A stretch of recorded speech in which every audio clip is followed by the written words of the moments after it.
there, good evening. Welcome to Revolutionary Health, presented by the Counter Narrative Project. My name is Johnnie Kornegay, and I am the Mobilization and Network Director, and I am joined by. My name is David Malebranche. I am a physician and public health advocate and activist. And I am super excited to announce that we have a special guest who is actually joining us virtually, and we're going to bring them up and have them introduce themselves. Our special guest, we're bringing you in now. Can you introduce yourself? Yes, I'm L. Michael Gipson. I am founder and principal of Faith Walk LLC, a consulting practice, and the founder of Black Bear Brotherhood of Detroit. Wonderful. Thank you so much. So we're gonna have a good time, y'all, because we want to have okay. So before we get started though, because we're gonna have a fun conversation, I want to let people know a couple of things. So please like us on Facebook. If you enjoy what you're seeing, please hit the heart button, let us know. You can also ask us questions during this live show, and I promise you we will do our best to get to your questions and comments. But if we miss those questions and comments, I'm going to apologize in advance. We will do our best to get to them, I promise you. Secondly, you can follow us on Twitter at Building Desire, and you can follow us on Instagram at The Counter Narrative. And to see all of our past shows for Revolutionary Health, you should go ahead and subscribe to our YouTube page. So you could go right over the YouTube, search for The Counter Narrative, and you can find all of our past videos. We got about 25 videos now? Yeah, so I believe this is show 25. Yeah, we've got a lot. So yeah, there's a lot of good topics back there, so you can scroll through them. The topics are related to the videos, so check out the ones you're interested in, or just watch them all if you have the time. You can binge on them like Netflix. Absolutely. And thank you to everybody who's already joining us. Definitely say what's up. I see that there are people tuning in live. So we are going to talk about beards and a lot of different aspects to beard. So we're going to talk about beard health. We're going to talk about beard and culture. We'll even get into, I'm sure, some fetish stuff and what that all means. But so as we jump into this, right? I had when I was in college. So I had a beard for a very long time coming out of high school. Mm-hmm.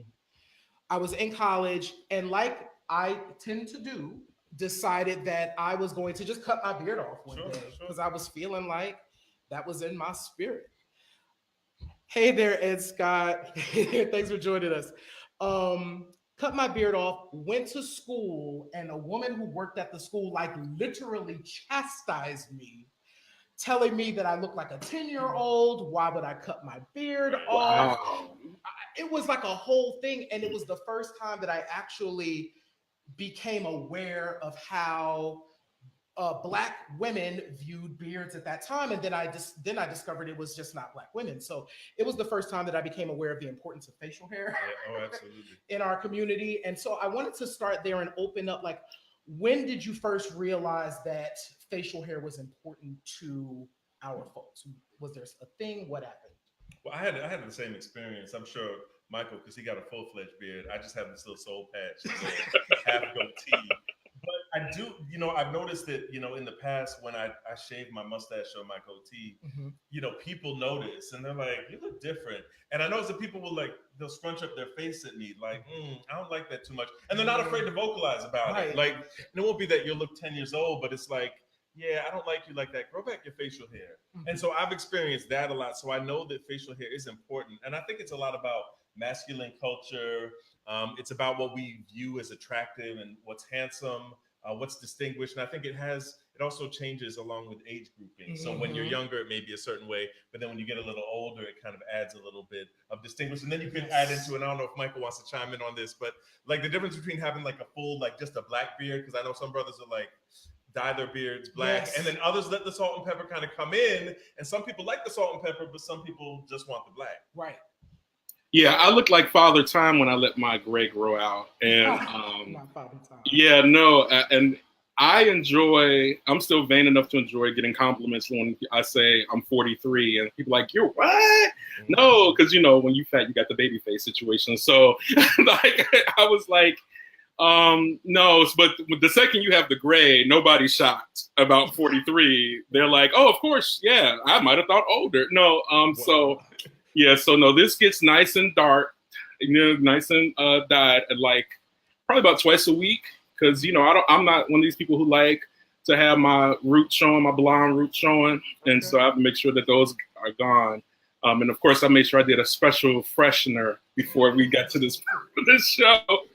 But I also think that one of the things we didn't mention is that beards or any kind of facial hair on Black men is code for being kind of racially down, right? Mm-hmm. Like, yes. like you're comfortable being Black, you like being Black. Mm-hmm. If you have some kind of facial hair, and whereas we signal the absence of any facial hair as being somebody who's trying to assimilate.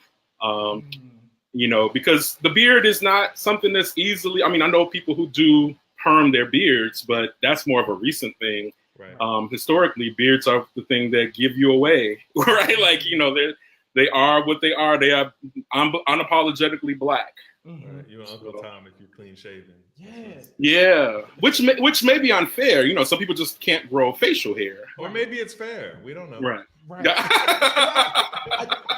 So interesting because I remember a period of time in like my corporate career when having a goatee was about as far as I would go. Right. Mm-hmm. And it wasn't until maybe like the mid 2000s when I think I felt comfortable. I had reached a certain level in my corporate career where I felt comfortable enough like growing my beard out on a regular basis. So I went from kind of having during my college years, having a series of weird beard experiences to going to mostly goatee, then coming back to like full beard, which is most of the time I'm full beard, but there was a period of time when I just felt like I couldn't do that. Right. The only time I've really grown a beard is, we were sharing this off air before we came on, was No Shave November, which is every November they do this prostate cancer awareness thing. So you don't shave and you don't do anything. Like if you want to be curious about it, you don't trim, you don't edge, you don't do none of that. You just grow it out for the entire month. And I remember I grew it out, and one of my exes was like, and we had broken up, I think a year before that or something. He was like, I always told you you'd look good in the beard. And like, it was just kind of a little bit of an edge to it, And then other people were like, oh, I really like you with the beard. And other people were like, shave it off. And then at the end of the month, you don't need to give a fuck about what everybody else thinks. You have to do what you feel comfortable with. And for me, it was just an itching issue. Because when I went to the beardness when I was living in Philly, and everybody has beards in Philly. Like Philly is like beard culture now. Some of it has to do with, there's a lot of Muslim brothers over there, and some of it just has to do with just the way Black men are cultured in Philadelphia. Like it's a status symbol to have like a full, like really crispy beard that's like out and like all over the place. It's not like this kind of clean shaven here that you see here where the edges are nice and sharp. Like it's got to be really full. Like you could put a bird's nest in it. And like, that's the thing. The bigger the beard, the better. But right. I remember just people being one way or the other. But for me, it just got itchy. So I was like, fuck it at the end of the day. Can we talk, speaking of a full beard, so David, I want to talk a bit about, there's skin things. Of course, razor bumps are the first things I think that we notice when it comes to like beards. Can we talk a little bit about skin, how beards can affect the skin? Yeah, I wanted to say, because I think it's one of the reasons, Michael, I don't know whether this is your story or Johnny, this is your story as well, but I know a lot of folks who they grew a beard because they bumped up easily. And so what happens is, like, the technical term for it is called pseudofolliculitis barbae, which just means it's kind of like an inflammation of the hair follicles, but around, like, it can be on the back of the neck when you get a close fade. It can be under your beard or on your face. And usually it's just, when you shave your skin too close, or when you use a certain kind of razor, or if you shave against the grain. They tell you to always shave down instead of shaving up. And so what happens is that people bump up a little bit. The hair follicles with Black men's hair is going to be coarser. Our hair is going to be coarser than white people's hair. So it curls out under. So if you shave real close, that hair is going to curl underneath, and then it's going to keep curling as it grows, and it forms a little bump, and then your immune system starts to attack it. It can become infected by skin bacteria. All this kind of other stuff happens.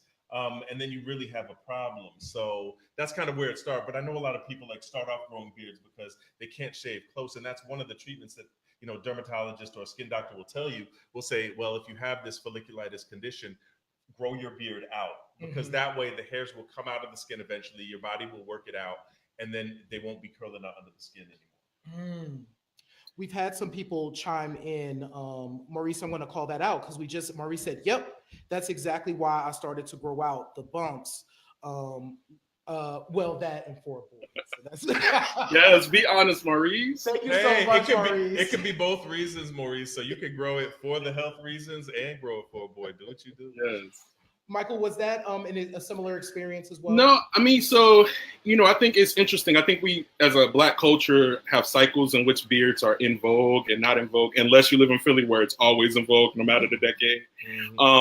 Because I just remember growing up and seeing Teddy Pendergrass being like this virile, bearded man. I mean, and we all can like pretty much say that Teddy without the beard was not the same as Teddy with the beard, right? Like it just was not as hot.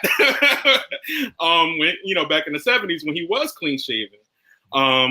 And so I think like in the 90s I was very clean shaven, or had I always kept a mustache because that was my Black code that I was down.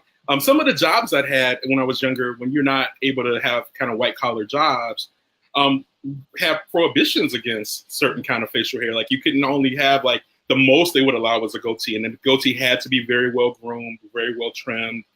So I think there was a lot of policing of our skin, and you would try to explain to an employer like I will bump up if I do it the way you want me to do it. Right. In my case, I had bumps, but only in certain areas, and then you spend a fortune on products like Tin Skin to manage it. Back in the early 90s, everybody swore by Noxzema as the bump management thing. Like we talk about like Black women in hair. Magic Shave. They used to use Magic. Oh yeah, I tried Magic Shave. So Magic Shave, I tried it twice because I'm hard headed. Once was not getting burned. The first time was not enough.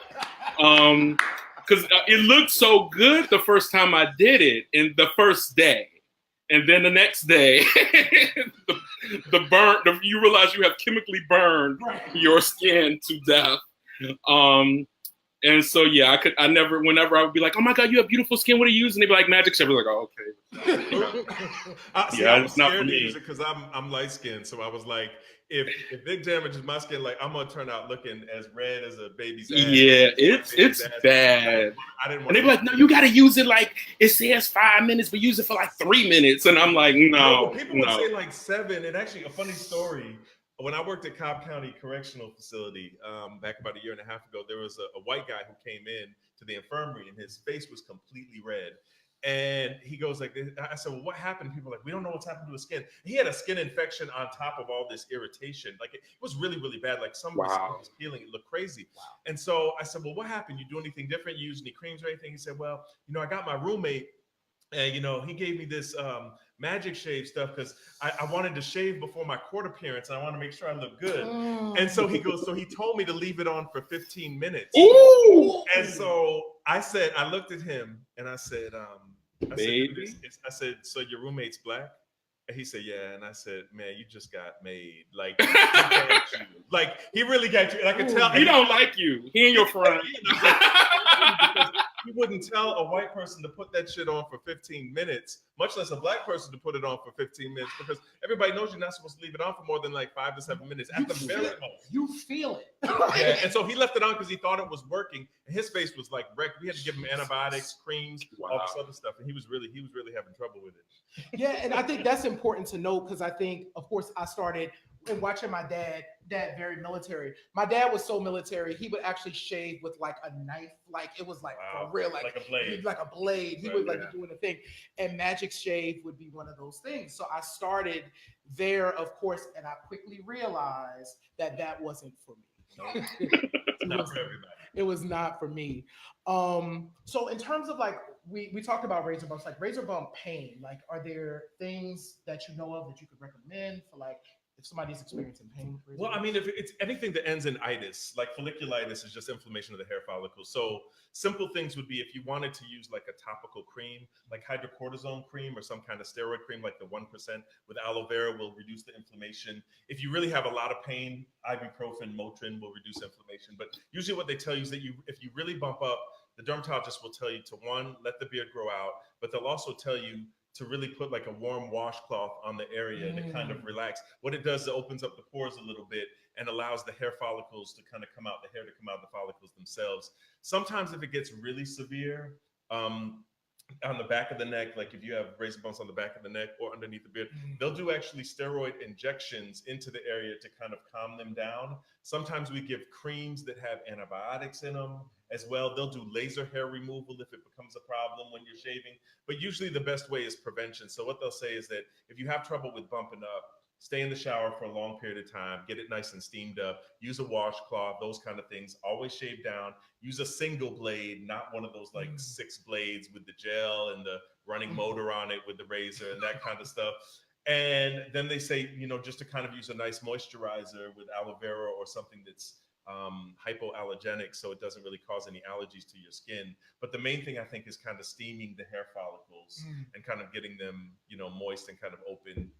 Sounds like I'm preparing for somebody to have sex. Sorry. Hot shower, moist, open. Sorry about that. Anyway, we're talking about hair follicles. Back to you, Michael. No, I was thinking, it's funny you were saying that. Like, so I first started growing the kind of beard that most people start off with, which is kind of a close but very tailored beard that the barber used to use a straight razor to develop. Yeah, a little bit like that.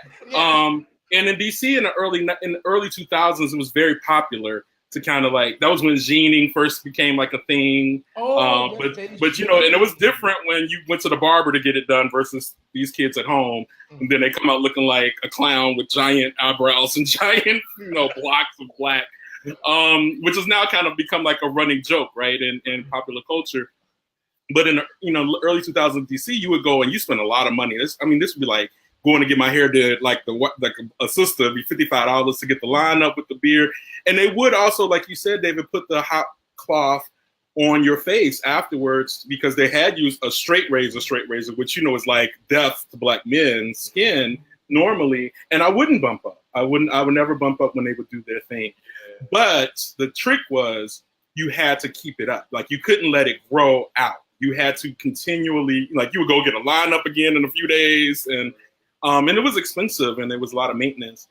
And then later when my head stopped growing on the top and I started getting thicker, I think it became like an aesthetic choice. Like, I enjoyed having a jawline that was visible. And then as I got thicker, that jawline was less visible.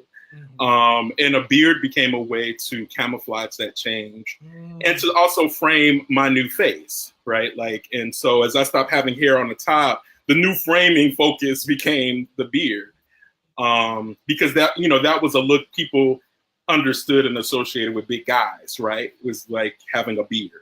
Yeah, you know what's interesting too, and I want to say to the viewers out there, if you're watching and you want to give us your tips about and just chime in about what you use to kind of condition, color, you know, keep your beard, prevent razor bumps, like throw in anything that you think may be useful to this conversation and let us know what you use. But what's interesting, Michael, is that I think, you know, when it comes to black gay men, we're a lot more, I'd say not say narcissistic, but more image conscious than people think. And I also remember back in the day when the HIV medications used to cause a lot of fat wasting. There were a lot of brothers that were on medications and then they would grow a beard because the beard would fill up that wasting that they had on the face sometimes. So again, it's like for cosmetic purposes, like you mentioned your jawline, but I think, you know, one of the things we have to realize with this cultural thing is that we are aware of how we look. We are aware of how people see us. We are aware of what we think looks bad or we don't feel comfortable in how we're presenting ourselves. And sometimes beards can like enhance that image. And so people can grow them for a multitude of reasons.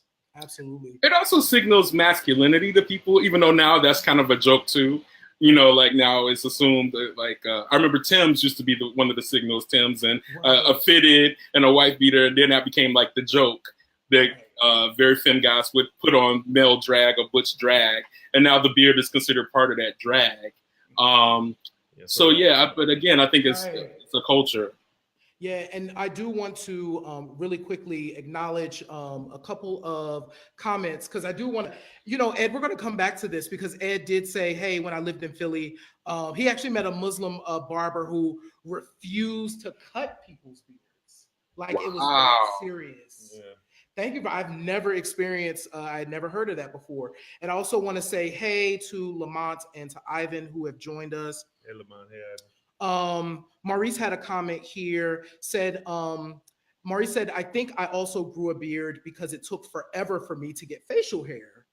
One of my brothers doesn't grow facial hair at all. And then, so for him to even grow any kind of beard, he was holding on to it. So it took a really long time. And I remember specifically in my past, this connector took forever to happen. I'm probably well into my 20s before my beard connected. I used to take a pencil and draw it connected until it came in thick enough for it to happen. Like, I'm not the only one. People have mascara brushes. Let me tell you, I saw the kids come up with stuff in order to make that connect. Yeah, you got to do what you got to do. And then like there's the coloring too. Like, you know, there's a lot of barbers. If you look at like Tyler Perry and a lot of his movies, they'll do the line. If you're starting to thin up here, they kind of do that ink or whatever that shit is that they put on the top of your head. I remember one barber did that to me as well one time, and I was like, I'm just gonna use clippers and shave the shit down. Like, I'm not gonna go through this front and then like wipe my head and there'll be some black shit on my hand. Like, I don't need that in my life right now. So, but I think people have done that with like beards to kind of connect the dots and make it even. I've seen people like tattoo beards and tattoo eyebrows to kind of like give that more permanent feel. And especially, and I mean, I imagine if you can't grow, if you have thinner eyebrows, like some people think that thick eyebrows are a big thing, or just having a nice symmetrical full-fledged beard. So they'll put, like, I've seen people with these kind of like drawn-in beards. It's really interesting. But I think part of the beard culture is like the way it feels. Yes. We can talk about that, like the way it feels like when you kiss a man with a beard, and kind of how that feels, the roughness against your face, how it feels when he's giving you head or when he's eating your ass, or, you know, kind of what y'all are doing. Yeah, I'm going to take the Alvin shaking his head because he said, but these are the things that our viewers want us to talk about. They just want you to talk about it, David. Like, if we talk about all the medical stuff and the cultural stuff, but I mean, obviously there's a sensual piece to this. There is. And there is a lot, like you said, that's wrapped up in our masculinity, our attractiveness, how people see us, whether they see us as a top or a bottom, or what we're going to do with our sexual roles. And there's also something to the feel of it, and to, you know, what it does and how it feels on your skin and how it feels when it touches someone else's skin. So I think we'd be lying to ourselves to say that that's not a part of all this. No, Alvin. No, and I do want to pick. So one of the things that I found in the past, and it's not something that I realized before, but in those instances where I completely shave off my beard, which I do fairly regularly, right, and then it begins to grow back, the stubble can be painful to your partner. Because when it's starting to grow back, you know, it could be sticky. Yeah. And it was something that I had to be told. You know, because I didn't. Because you were going to town. Because I didn't feel it, and they're like, "Listen, keep in mind the stubble is the stubble," and I was like, "Oh, I didn't think of that." Right. So it is something that, you know, being so. Regardless, people recognize it. Absolutely. Or they can feel it. Yeah, I mean, at this point, the only time I ever have to worry about stubble is like because I groom myself, is if I get too happy with the razor and it goes too low, then I got to bring back my line up naturally and let it grow out. Then I have a little stubble there, but no, the rest of this is soft, baby. Just baby soft. Come on, baby soft. But I see Edward Scott Jr. Is that Edward Scott Jr. who's saying, "Now we talking, baby"? Yeah. Tell them, because I'm keeping it real on Revolutionary Health. We're gonna talk about the biomedical stuff. We'll talk about the social, cultural stuff. But let's talk about sensuality, sexuality, and how it's wrapped up in our beards and how that feels. Well, this is gonna feel like butter, baby. This is no roughness going on over here. Michael, you single? Yes, I am. Yes. Come on now, viewers. You want to get some smooth baby butter beard on you? Yes, smooth baby butter beard. Michael, I do think that brings up a question. So I have had brothers legitimately caress, like in the process of sensuality, like caress my beard, and which feels really, really good. I don't know if you've had that experience, but I remember. He's nodding his head. You know he's had that experience. Come on now. That's part of the reinforcement to keeping the beard. Tell it, Michael. No, I mean, yeah, I mean, people, I get compliments on it. You know, people recognize it and notice it. I mean, it's definitely at this point an aesthetic choice based on purely narcissistic reasons. Right. Yeah, I definitely don't look as good to me at this point without facial hair. Like, yeah, I think for me I couldn't imagine not having a beard. So I guess when it goes out of style, I'm gonna be that old man who's still rocking the old style from back in the day because I wouldn't give up my beard when it went out of style, right? Like, you know who I thought about who has a good beard that I could have reached out to? Well, he wouldn't have been able to be on the show physically. But Darnell Moore has a great beard. Darnell? The author of with the salt and pepper in it. Yeah, because Darnell, and I don't know whether he actually colors this. So Darnell, if you're watching this, you need to let us know because it's almost like a thin little streak. It's right in the middle of the beard, and I was like, "Is that calculated? Did he like a cartoon character drew?" Or like he did some like Nightmare on Elm Street 1984 version. And he went back into the dream. You better go for Nancy. You gotta go back to Nancy. And he aged a little bit up in here, so yeah. I don't know, but that's kind of hot too. Like you can have like the salt and pepper, but you can have a little streak. I think there's wonderful creativity, and like Absolutely. for guys, we can't be that creative a lot of times with our dress. Sometimes we can, sometimes we can't. But like that's one of those things I think with beards that you can really distinguish yourself with, and with your facial hair. And I think that's why it's so part of the reason why it's so important to us because we can do so many things with it that kind of make us original, make us unique, and it kind of sets us apart from other people. Yeah, I've seen people dye it auburn. I've seen people dye it blonde, and play with it. Yeah, absolutely. And what I will do, because I do want to get to a couple more comments. I will put a picture of me during my poetry days when I was a poet, and I had this really unique. I don't know what I was doing, but I was apparently doing this really interesting thing with my beard where there was no connect. It was a point. It was a lot of things. I'll put it in the comments for when y'all come back. He was serving it up to the kids. That's really what he was doing. And doing poetry or whatever.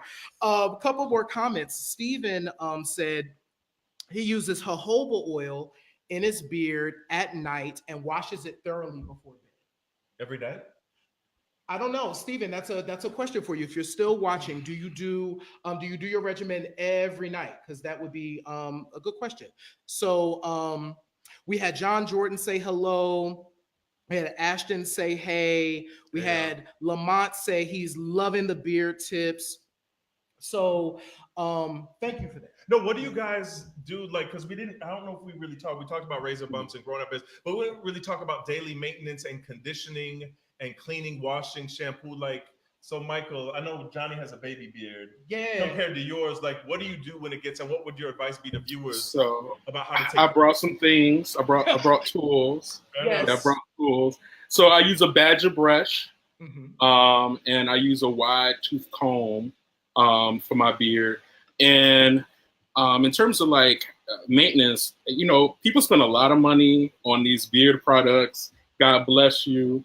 I did my own research over the years and found that just, you know, regular shampoo and conditioner, when I'm in the shower, I do soap it up and do all that because I dye my beard about twice a week. That obviously I'm always having to make sure I'm soaping and shampooing and conditioning.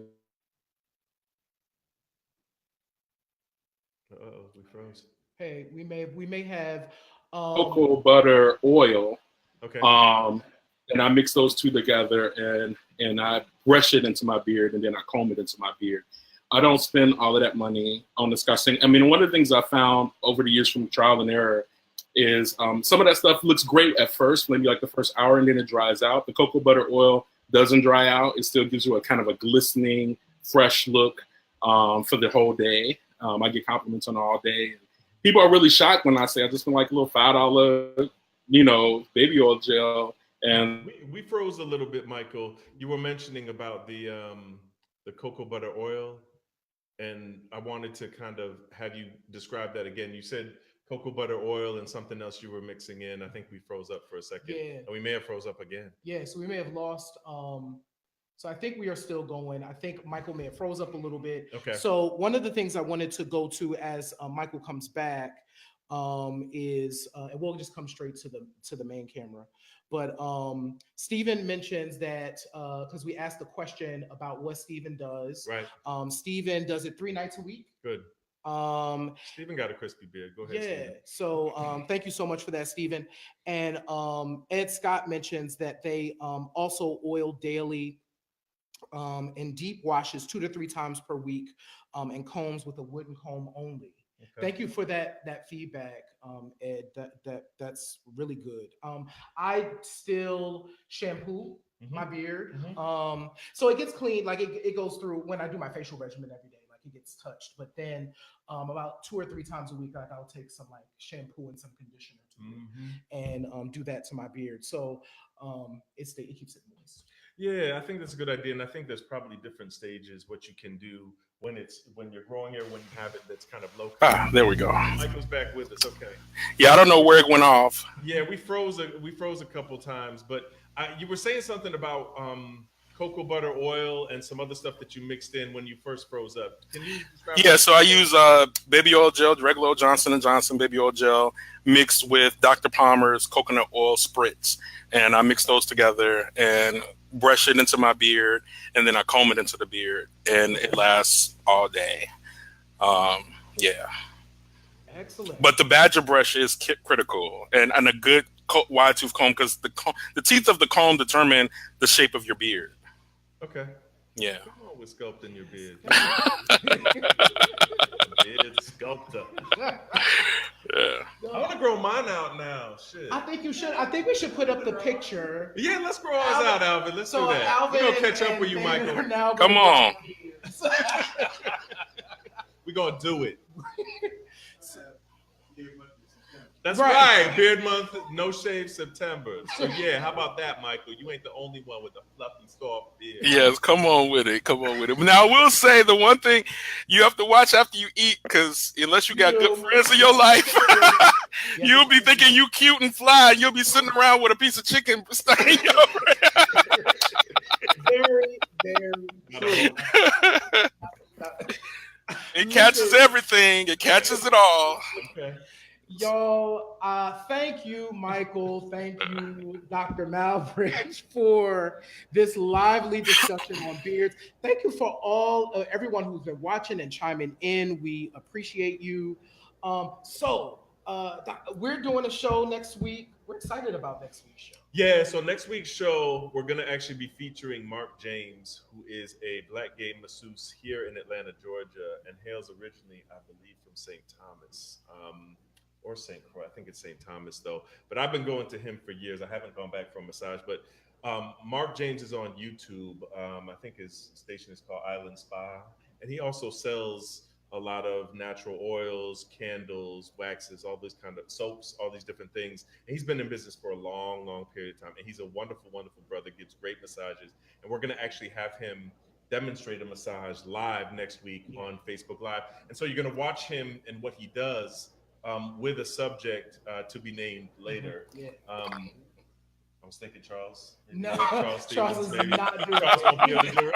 No. Yeah, Michael's even laughing. He's like, there's no way in hell Charles He's is not going doing to do that. So we're going to find somebody that he can do a massage, and Mark is going to talk a lot about the benefits of massage, because most of his clientele, if not all of them, are black gay men, and he's very specific and unapologetic about that. So I think for black gay men, whether you have an athletic body, whether you are having a certain complaint, Mark will show us like what he does with the massage and what kind of techniques he used, and kind of the benefits of massage therapy that I think are good for all our health. Absolutely. And so for those of you that are watching, please shoot us an inbox. You can certainly leave a comment here if you have something that you want Mark to cover. So if there's a particular injury or there's something in particular that you have a question about as it relates to massage, we will have Mark James with us next week, and we'll be able to answer some questions. I think that'll be wonderful.